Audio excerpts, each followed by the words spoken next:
পুলিশের গাড়িতে একে একে তোলা হচ্ছে বেশ কয়েকজন শ্রমিককে। এরপর কড়া নজরদারিতে তাদের নিয়ে যাওয়া হয় আরেকটি স্থানে। বাস থেকে নামিয়ে একটি হলে বসিয়ে রাখা হয়। সোমবার তামিলনাড়ুর স্যামসাং ইলেকট্রনিক্স প্ল্যান্টের ১০৪ জন শ্রমিককে আটক করে পুলিশ। নিরাপত্তা বাহিনীর অভিযোগ, এদিন শ্রমিকরা অনুমতি ছাড়াই বিক্ষোভ মিছিলের পরিকল্পনা করছিলেন। এতে ওই এলাকার আশেপাশে স্কুল, কলেজ এবং হাসপাতাল পরিচালনায় ব্যাঘাত সৃষ্টি হওয়ার শঙ্কা তৈরি হয়।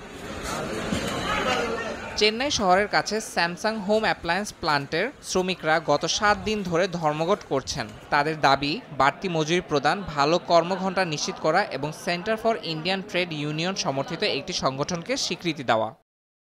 অন্যদিকে প্রতিষ্ঠানটির দাবি, ধর্মঘটের কারণে তাদের উৎপাদন বাধাগ্রস্ত হচ্ছে।